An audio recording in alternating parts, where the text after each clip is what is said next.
A very good morning to you, the whole world. Nigeria, good morning. The Southwest region, good morning. Ibadan, good morning. And indeed, Oyo State, good morning. Welcome to Bottom Line here on Impact Business Radio, IBR 92.5 FM, Ibadan. But today, I'm running a simulcast on the program. So as you are listening to me on radio, you can also watch on television. And for those who may want to follow the conversation, this program will be streamed live on both IATV and IBR social media platforms. Bottom Line is a political program that is poised to expand your capacity for political participation. On the program today, it's going to be a no oats barred session. I have another statesman with me, and of course, we're going to be spending the 2 hours together. As usual, during the course of the program, you'll be invited to join the conversation. We are going to talk about everything politics on the program today. And when you talk about politics, politics controls everything.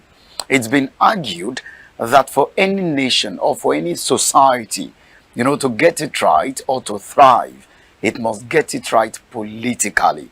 And so, when we talk about politics, politics comprises so many things. And so, we're going to be looking at different issues on the program today. My guest is a man who has 27 titles. So, you ask yourself, which man, has such a number of titles? Some persons have just 2. Some have 3. My guest has 27 titles. He is another statesman. He is a veteran journalist. He is a columnist of note. He is everything you can talk of. He is, a man who has so many things rolled into one. He may be a known voice or a known face to you. You might have heard of his name, but of course, I am glad and I'm blessed to have him with me on the program today. I have TOLA ADENIYI with me in the studio. A very good morning to you, sir. Thank you very much. I'm happy to be with you. Thanks for admitting me into your studio. All right. My guests, TOLA ADENIYI is a veteran journalist, right? Not only that, I've said that he's a man that I can spend the next 30 minutes, going through his profile, reeling out who he is.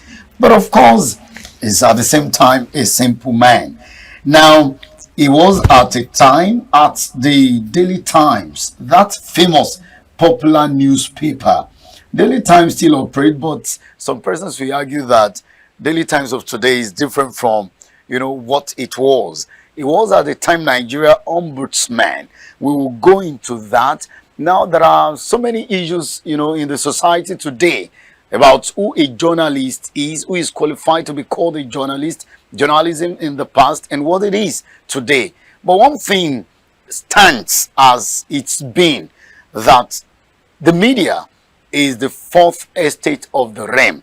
What does that mean? We'll go also into that. Once again, it's good to have you join me on the program today. When we talk about ombudsman, let's start there. You are once Nigerian ombudsman. What does that mean?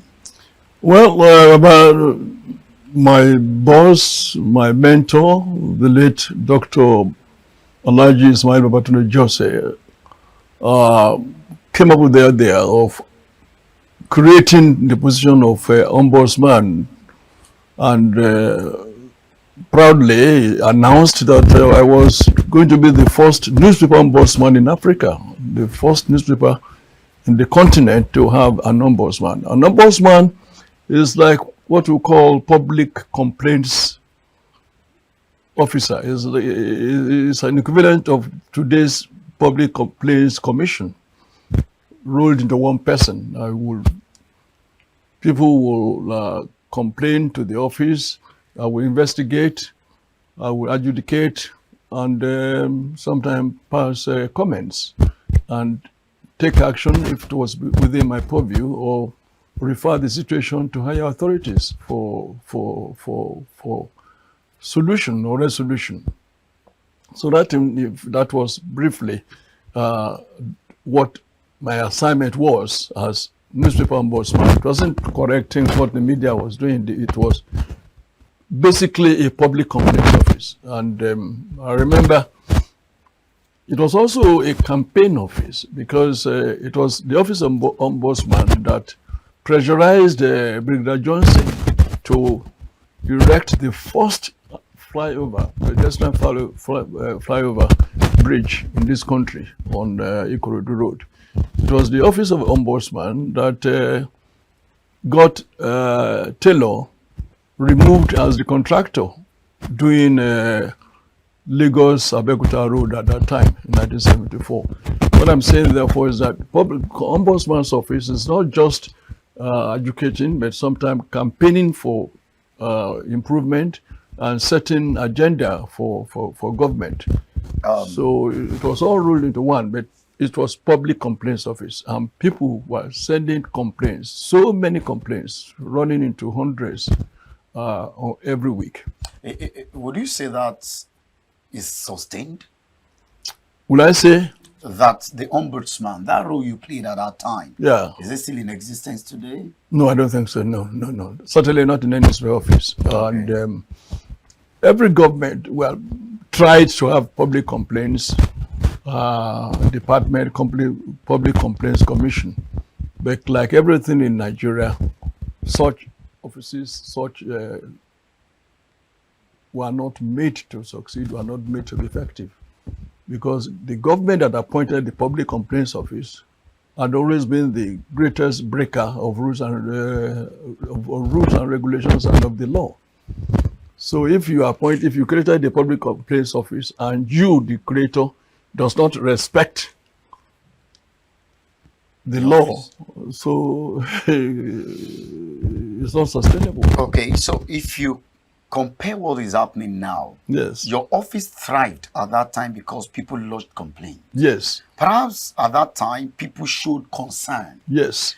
Would you compare what is happening now with what happened those days?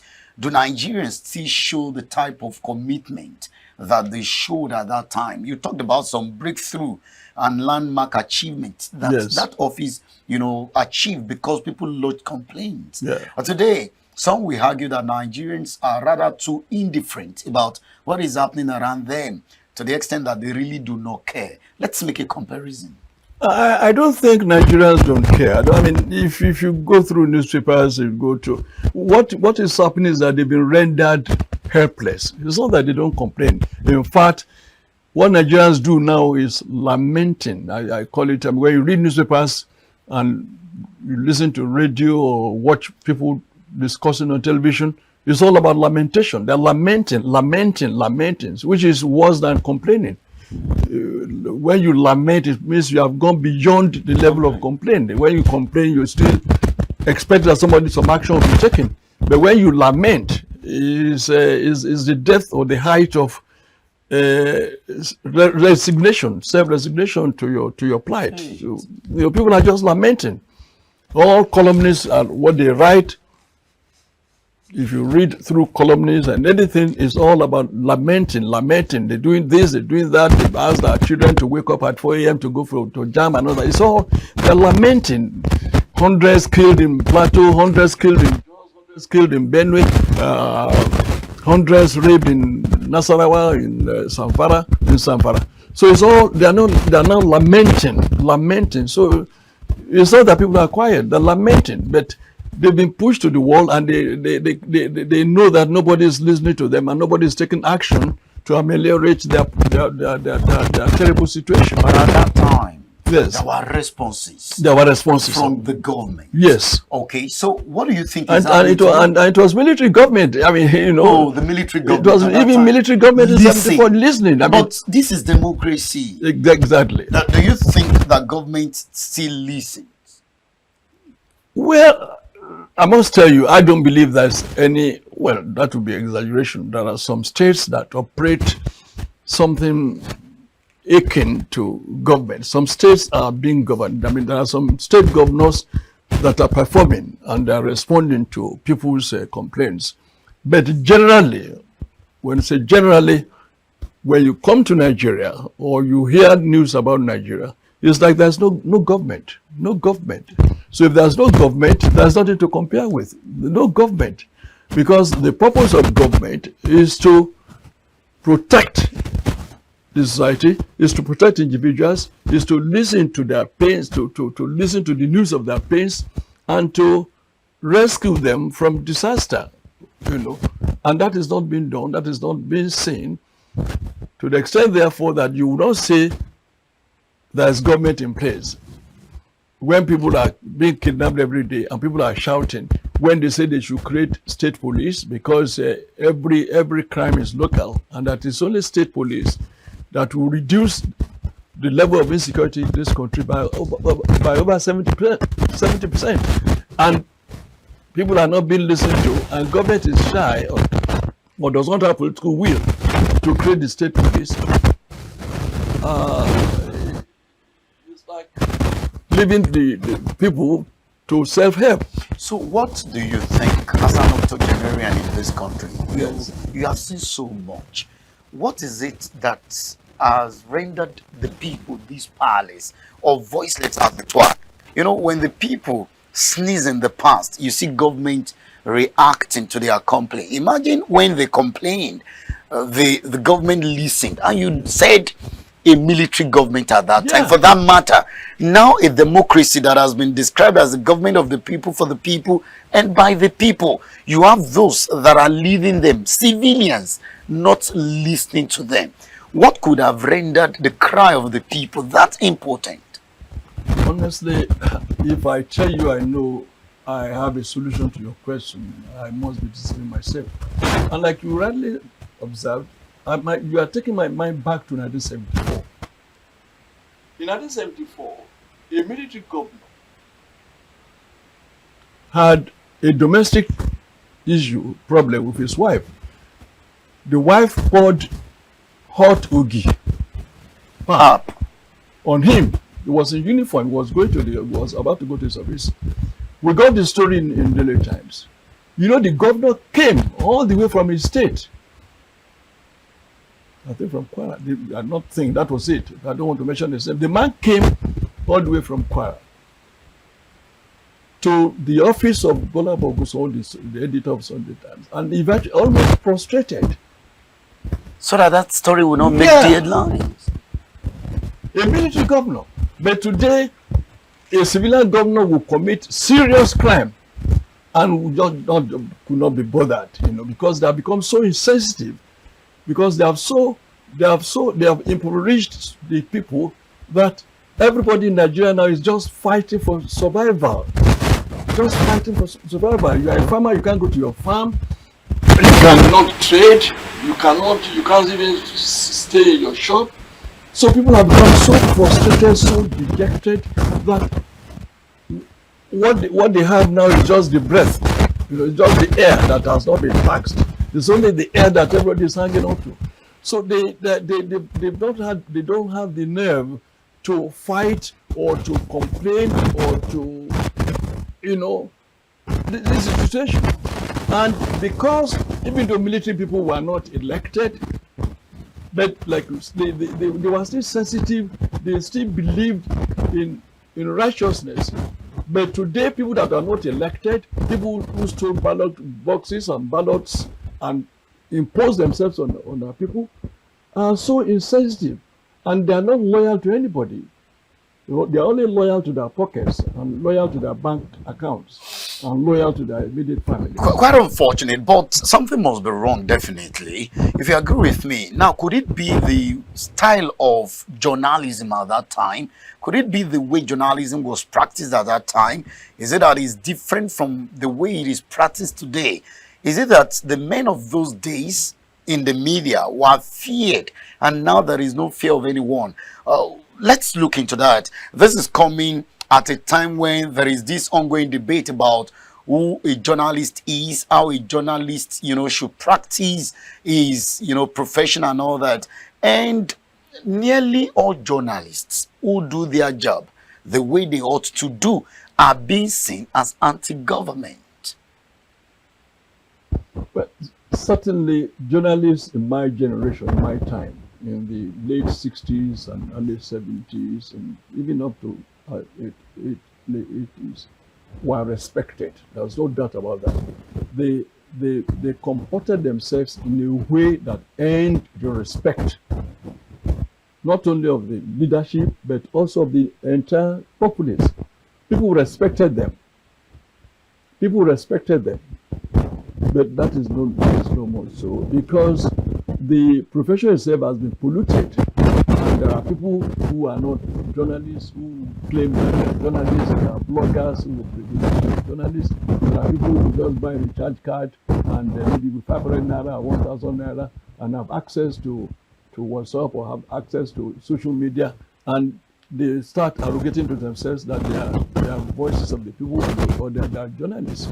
So because of that, what we call amulumala in the profession, the society has reduced the respect it used to have for the media, and the governments, state and federal and local, had also reduced the respect they used to have for the media.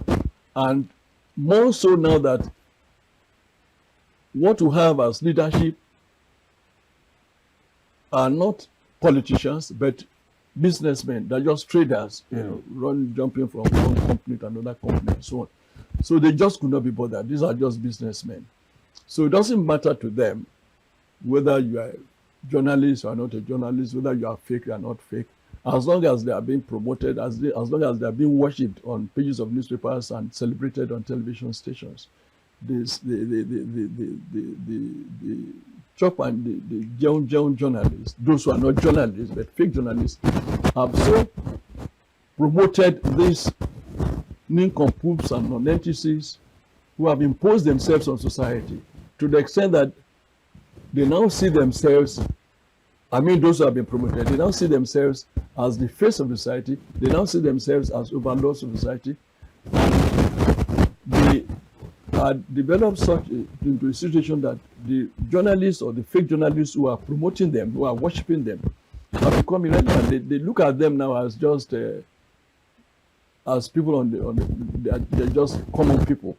So when you go to a governor's office and you are made to sit down for about 3, 4, 5 hours before he may even attend to you, if he does at all, he has no respect for you.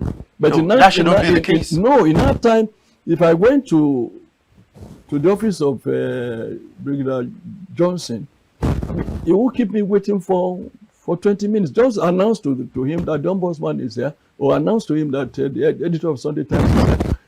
He will ask the media man to come in straight away, and I called him the greatest respect that anybody could deserve.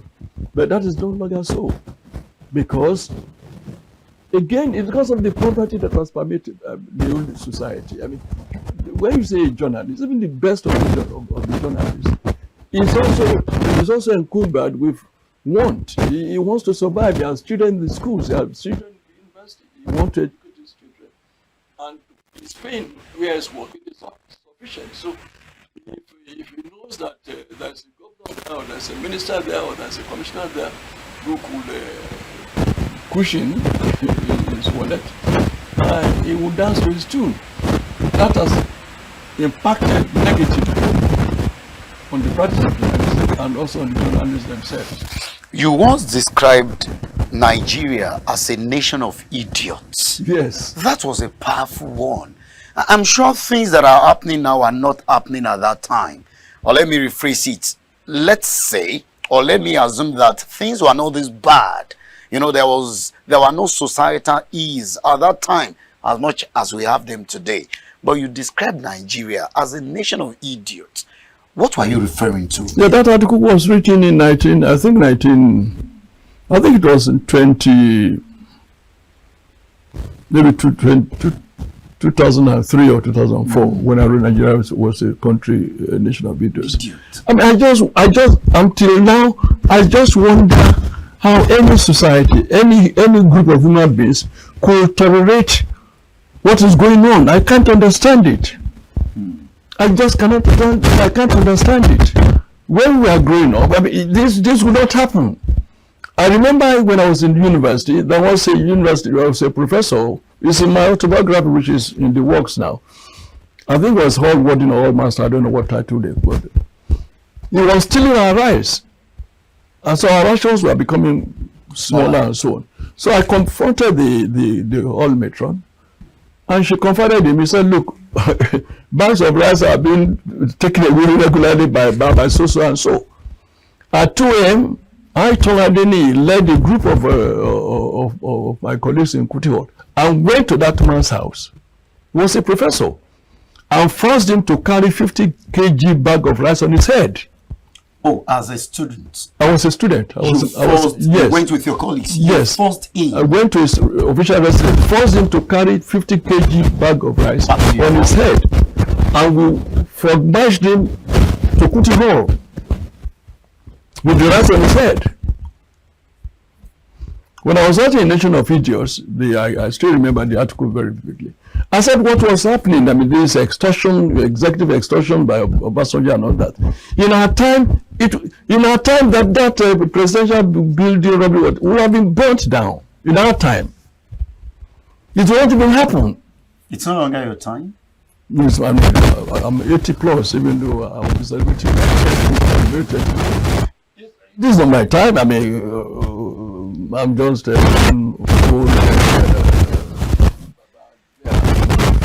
In our time, when I'm saying our time, I'm talking of the 60s. In our time. There are things Nigerians wouldn't take. Yeah, in our time. I was in Form 5, secondary school. Some teachers were aspiring. They were angry to become principals. You know, they are senior teachers, and they wanted to drive away the Oyibo man. They succeeded in driving the fellow Nigerian away. They didn't make the committee didn't make them principal. They employed an Englishman to be the principal. After a year or two in office, these teachers were angry to take his position. You know, what did I do? I rallied my colleagues, my secondary school pupils, and we marched through town in Agorwe, and we are going with the slogan, no back and no school, no back and no school. I was 17, and they were frustrated. They did not become principal. The Oyibo man was allowed to complete his term of 5 years. And I was 17, and all those with whom although I was suspended and given 24 strokes of decay, but we still did what we needed to do, and you had the result. We had the result. The principal was not removed, and those who were fighting over their heads to get him out of the place did not succeed. But today there is much impunity. If we have such a situation in any secondary school, I don't think there will be any reaction. So people must, when you are not happy with the situation, you should agitate. You should tear about it. You have to put it off. Nigerians have become so idiotic. I just can't understand how they are stomaching all the nonsense around them. They say somebody is a governor. A person will interview him. Which secondary school did you go to? No. Which university did you go to? Don't talk about it. I went to university. Which secondary school did you go? I went to the secondary school.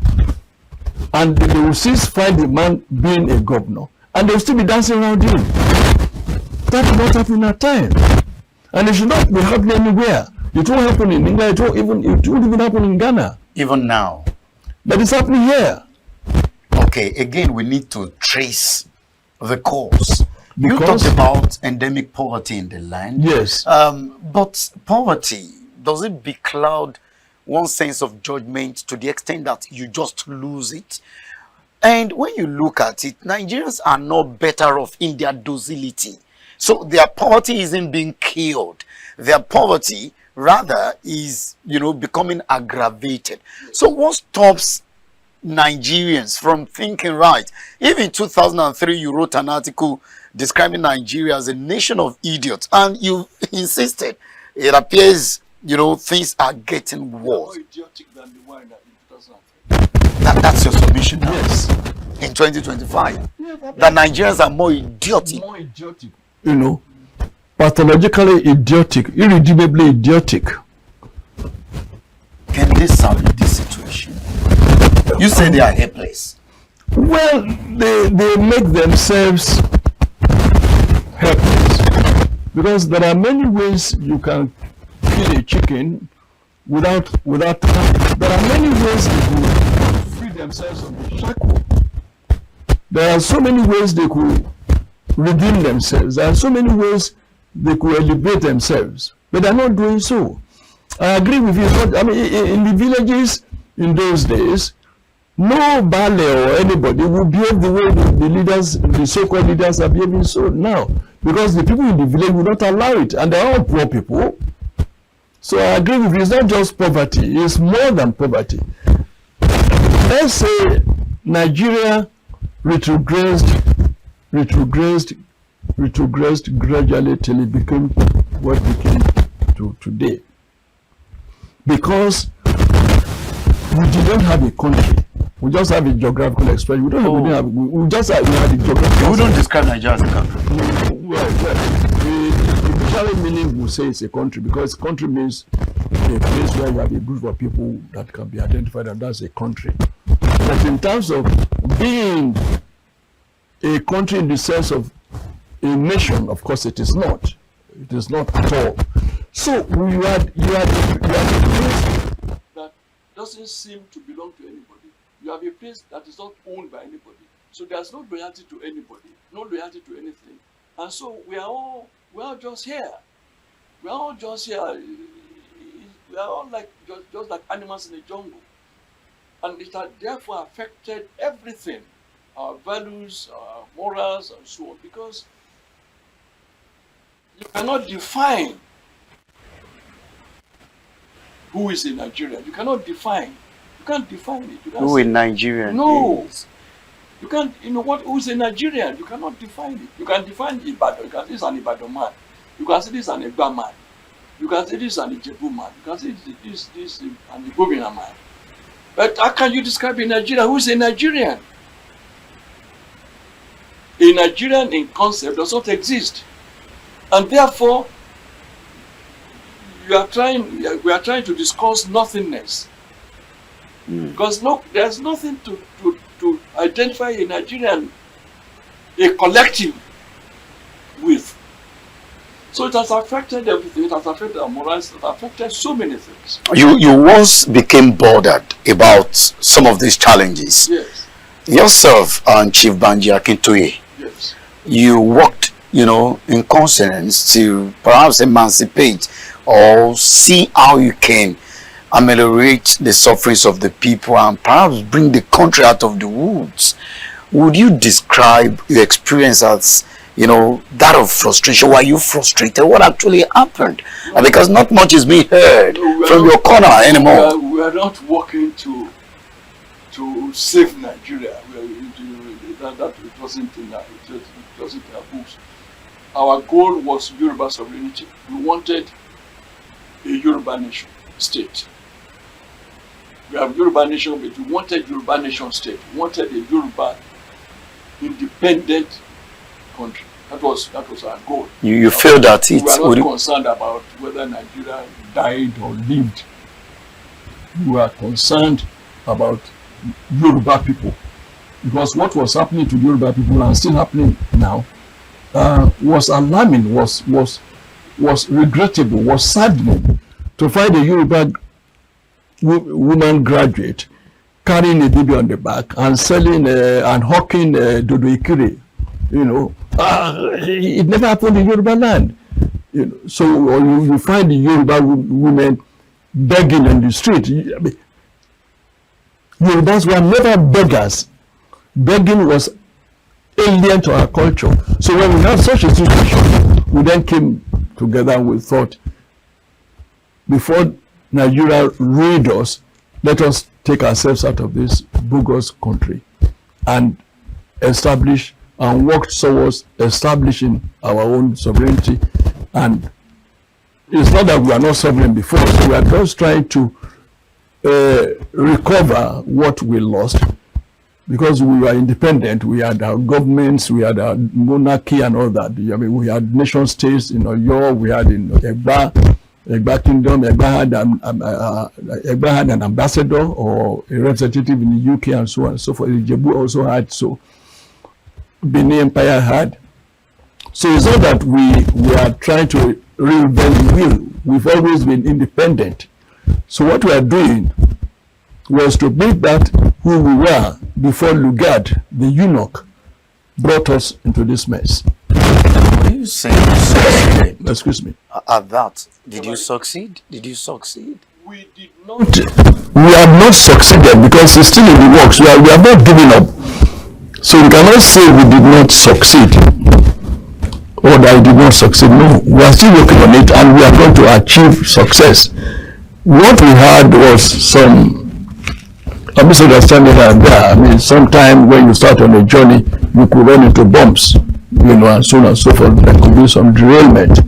But we won't see because of that the journey has ended or the journey has stopped. We are just having some hiccups or some clouds, and they will be cleared, and you move on. Chief Sanjay seems to be somewhat in an exile as we speak.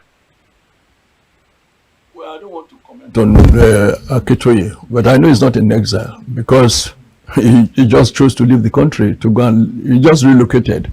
I mean, like I relocated with my family some 32 years ago, so I won't say I'm in exile, You relocated your family? Yes, that's interesting. 32 years ago? Yeah, the entire family. The entire family. Could it be you've seen these days far ahead of time? No, I just found that I could not cheat. I spent 3 years at the University of Ibadan. I didn't know anybody. My parents didn't know anybody before I got admission. I didn't know anybody before I got scholarships. I got Western Region scholarship, federal government scholarship. So I wouldn't wait until my children will be spending 6 years for a university degree course because of strikes and strikes and strikes. So I pulled the one in University of Ife, I took him out of the place. The one in University of Lagos, I took out of the place.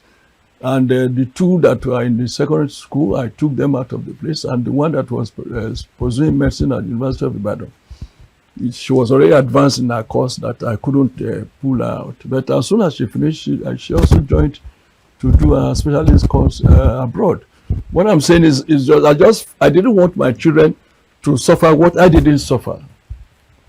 And if I had the means to help them and guarantee a better environment for them, so why wouldn't I? That was some 32 years ago. Yes. Is it in any way better now? In Nigeria, Yes, the environment. Worse. I said I didn't want my children to be suffering the kind of thing. No, I'm just wondering why you didn't give it a rethink that perhaps it's going to be better someday.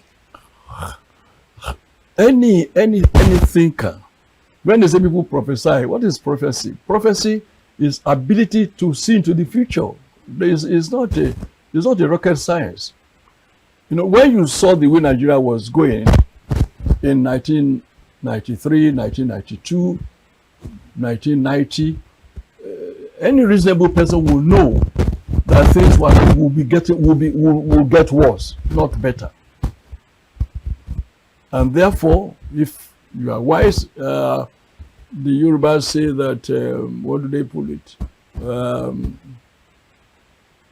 There are many proverbs that teach us that you have to make hay while the sun shines. You have to prepare for your future. You have to avoid pitfalls in time if you are able to do so. So we saw all these things ahead of us. So a reasonable man will not wait to jump to the pit before addressing, before speaking with his feet. So what's your advice now to Nigerian youths who are still around here thinking that it's going to be better someday? My advice to Nigerian youth is for them to find the way, because they are more than 70% of the population. What we are talking about is their country, is their future, not their country. What we are talking about is their future. And I feel sometimes from when time my mind goes to the Nigerian youth, if it is 9 p.m. or 10 p.m., I will not close my eyes till the following morning, because the weight of the problem on them is too gargantuan. I mean, the way the youth are being treated is unspeakable. When I see the Nigerian youth, people, the children of 14, 15, 16, 18, 20, 21, 22, I'm always moved to tears. Why should these innocent children be subjected to this kind of rubbish? They didn't beg us to bring them to the world. They didn't choose that they were going to stay in this kind of country. You ask a child, a 14-year-old child, to wake up at 4 a.m. because he's going to do a jump. You know. That wouldn't happen in your days. No. Obasanjo created jump in 1978. He created quota system, created federal character, because he was being teleguided by Yaradua, who was his number 2, who was actually effectively the head of state. And it was, the agenda was to slow down the South so that the North could catch up educationally, academically. But it was a wrong approach. It's a wrong approach.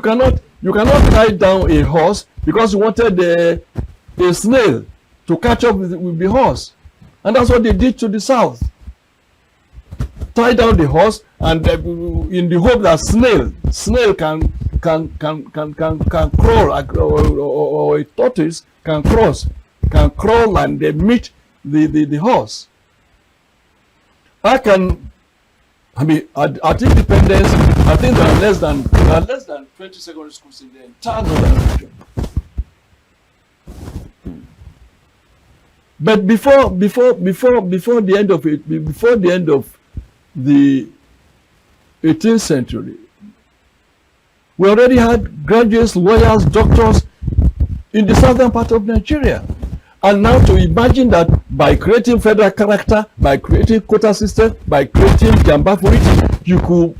What's Jambaforiti? Jambaforiti was the name I gave to JAMB in 78. I wrote a beautiful article on it. Sorry that I call it beautiful, because it was beautiful. It was a heart-rending article. At the time I was writing, I was in pains. I said, this is Jambaforiti. And I've been proved right since then. This is Jambaforiti. So a child will have 6 credits with maybe 4 credits and 3 distinctions at school side, or even 4 distinctions and 3 credits. That should qualify the person to go straight to the polytechnic or club education or go to university. Then you say the person should go and do a JAMB. And then the person who do JAMB will fail, will do JAMB and fail, when we also know that's as I 82, 83, 84, there were people who didn't do JAMB at all, and results were programmed and printed out, indicating that they did JAMB, indicating that they passed. Some people went to court in, if I remember, in late 80s, 88, 89, I can't remember the exact time, when they found that people didn't write JAMB, were giving JAMB results. All in this, in videos, unthinkable attempt to slow down the progress of the people in the South. I mean, how do you think a child who scored 5 distinctions and denied admission to university and subjected to cruel JAMB 4 or 5 times, how did such a person would love Nigeria, or would be loyal to Nigeria, or be patriotic, or will forgive Nigeria, or will forgive a situation that created that kind of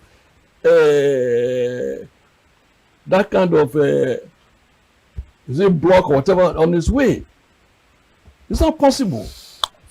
So I pity them. I feel, as I'm talking, I feel sad that our children And not when they say, okay, let them jackpot, let them. How many people can jackpot? How many people? That's exactly the issue, the jackpot syndrome. How can they do? We have about 250. We have more. We have about we have 232 million people now. Although we don't have any reliable census figures, but some are even putting it at 240. They put it, they say 240. You know, how many of them, all those that have left so far, are not up to 1 million? So what is happening to the remaining? How many people can go? Some people sold their houses, some parents sold their houses, sold their cars, so that they could have their children go abroad. Now the economy of the world has collapsed. The Nigeria has killed its own currency, the national pride. That you now have 1 million naira in your account, which is less than is it, what is 1 million now? What is it in dollars? Around $100. I mean, what is it? What is it? 10 years ago, $100 was 10,000 naira. But $100 now, how much is that? It's more than 10 million. So how many parents can afford to a school fees in Canada? Maybe sometime 18,000, 20,000, or maybe 18, 15,000 dollars, Canadian dollars. Yes. Now, put that into naira. How many parents? Unless you are in Abuja, or you are in government houses, or you are in government offices. How many Nigerians could afford that? They sell Orogbo, whatever. What is Orogbo? Bitter cola. In Canada now, Orogbo is bitter cola is about $3. Because all the farmers there, they've been pushed out of their farms by terrorists, who they camouflage as hunters. Now, Nigerian youths, you painted a gloomy picture. Yes, I'm sorry for them. I'm unhappy. You are unhappy for them, but you must have a suggestion for them. They are stopped. These are brilliant minds. What suggestion would I have? The only suggestion I would have, which I mentioned in 1983 February when I gave a press conference at Yagoku, that they should scrap JAMB, they should scrap federal character, they should scrap quota system. If they scrap JAMB today, it will energize these children. It will bring back their confidence. They will be able to face the future. But now they are depressed, they are oppressed, they are frustrated. So what do you expect them? They are confused, and their own parents cannot do anything about it. Their parents cannot stop JAMB. Their parents cannot stop quota system. Their parents cannot stop federal character.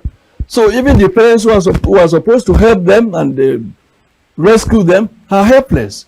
So if the parents are helpless, how much more the children themselves? So what advice would I give them? How are they going to stop quota system? How are they going to stop federal character? How are they going to stop JAMB?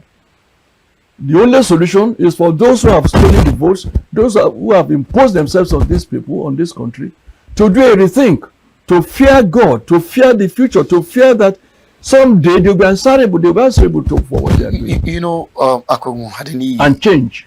Men who speak like you, yes, you are not the only octogenarian, you are not the only elder statesman. And I discover that all of you, when you speak, you are full of regrets that how could a country that had a promising future in the past, yes, how can it be like this? But unfortunately, there are people who will label you, saying that you are enemy of the government. When you speak this way, some persons think of their political parties. First, they think it's an attack on the party that is in power. Well, I don't know about that. I'm not an enemy of anybody, because when you say government, like I said, I don't believe there's any government. When you say people in power, I don't know people in power. I know people who have imposed themselves on the country. So I'm not enemy to anybody. When you say political politicians, you are referring to people who belong to political parties. And I say we don't have political parties in Nigeria. So I cannot be an enemy to what does not exist. There are no political parties. No, there are no political. Okay, I'm going to point. There are no political parties in Nigeria. Oh, let's have business organizations. business outfits. Yeah, That's what you call them. That's what they call amalgamated personal company. Amalgamated personal company, APC. Is that what you call it? Amalgamated personal No, company. All Progressives Congress. That was the euphemism. That's what INEC has. That was what is INEC? INEC, the electoral umpire. INEC is also a branch. It's just like you have Leventis, and you have a branch in Ogomocho, you have a branch in Ikoyi, you have a branch in Ilaonogu. So INEC is just a branch of this amalgamated personal company. Just like PDP, which I call is public or people's dividends pocketed. People's dividends pocketed. That's PDP. You've coined acronym for each of these political that's parties. what they are. It's not, I didn't form anything. These are people who have pocketed people's dividends. PDP, people's dividends pocketed. That's PDP to yes, you. APC, amalgamated personal company. APC it's a business, and you have shareholders. In fact, you don't even have shareholders because it's a personal company. You only have people serving, working under the owner of that company. How do you mean, Akogo? So who owns APC? You shouldn't ask me. You know. Who owns PDP? When we had political parties were owned by people. My father was a card carrying. Well, my father didn't like politics, but my grandfather, my uncles, they were card carrying members of Action Group. They were paying as members. My friends in the East were paying members of NCNC. They paid. They owned the party. They owned it. But nobody owns it here. People are being bribed even to come and join. When they want to do election, they bribe people to come and vote. They bribe people. They even pay their transport fare and so on, because they're just agberos.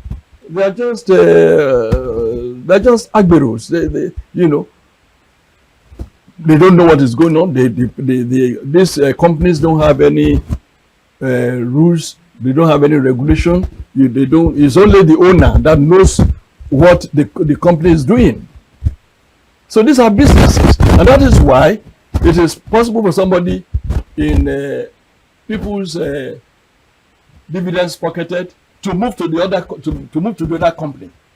Now that was why it was possible for Abdullahi to be the chairman of PDP for almost 14 years, for about 12 years, and then become chairman of APC. No, he was the governor. That's how I was governor for 8 years. That was possible that Ganduje, all of them in PDP, and after for 8 years, PDP, even Akpabio, PDP senator, PDP governor for 8 years, PDP senator, PDP this, PDP that, to become Senate president in amalgamated personal company. Because no ideology, no nothing. Okay, so as much as Nigerians complain and the cries are becoming so loud, these people are entrenching themselves. Yes. Okay, so I have someone who will say they were stealing in the past, but today they pack. It's just been revealed how 80 billion naira was discovered in one person's account.